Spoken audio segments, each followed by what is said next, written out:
For years, India has followed various methods of diplomacy and power to control China in its anti-India stand in the world.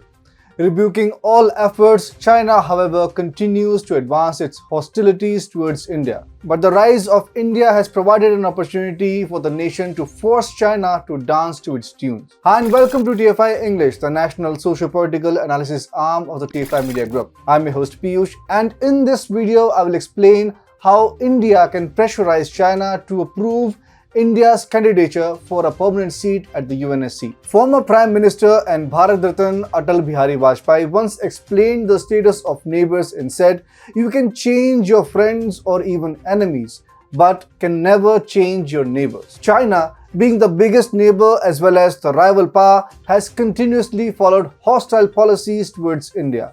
To counter India's rise, China has constantly taken anti-India stand on various regional, multilateral and international platforms. So there is an urgent need to follow a multi-pronged strategy to bring it in line. In response to a question related to India's permanent membership in UNSC, the Minister of State for External Affairs, V. Muralidharan, informed the Lok Sabha that 4 of the 5 permanent members of the United Nations Security Council have bilaterally expressed official affirmations of support for India's candidature to a permanent seat in the expanded UN Security Council. Speaking about the government's efforts to secure the seat, the minister said, "Towards this end, the government has undertaken various initiatives aimed at building international support for India. The matter is constantly taken up during bilateral and multilateral meetings at all levels, including at the highest levels." Further, the minister reiterated India's effort in persuading China to support India's bid for a permanent seat at the UNSC.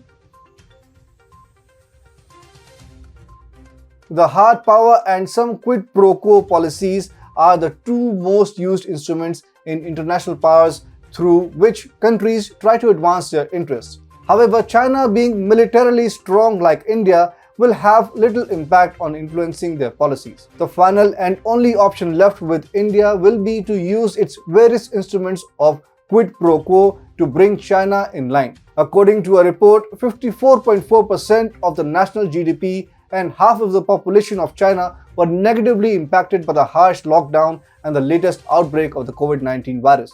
The country has seen GDP expansion of a mere 0.4% in the first quarter of 2022. Further, the looming real estate sector, which accounts for 29% of China's GDP, has brought the country to the verge of bankruptcy. If this continues for long, the people of China may come out on roads against the mismanagement of Xi Jinping.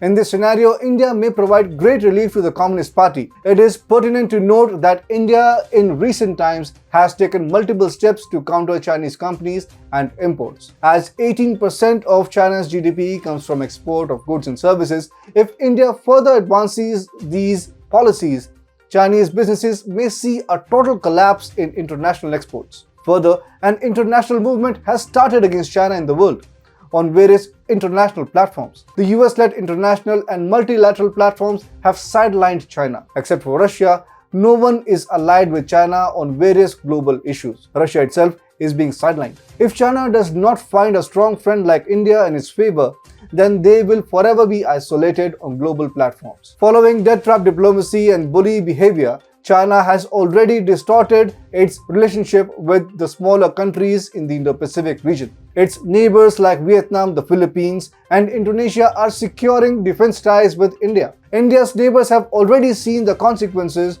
of a friendship with China in the form of Sri Lanka and Pakistan. Thus, no one is ready to stand behind China. Xi Jinping's effort to revive the ancient Silk Road is already dying its death. Moreover, the COVID-induced economic mismanagement has already ignited sentiments against Xi Jinping and his leadership. If the right intervention in economic policies is not taken on time, then China may see a mass political movement against the Communist Party. It will bring the dream of Xi Jinping to rule the world to a standstill. Considering the various economic, social, political, and international conditions, China needs a strong partner to help it out on various issues. In this looming situation, India can be the one that supports China on various issues. India can help China in reviving its export market and provide support to its dying economy. Furthermore, India can also support China on various international and multinational platforms to synergize policy reforms in favor of the Global South and the Global East. India's support to China can only come in the condition that the Dragon supports India's permanent candidature for the UNSC. Without the quid pro quo of a UNSC seat, India is neither going to support China nor will the country stop the action against the Chinese companies. The only option left for China is to support India's candidature. Otherwise, the Chinese Communist Party will be digging its own grave.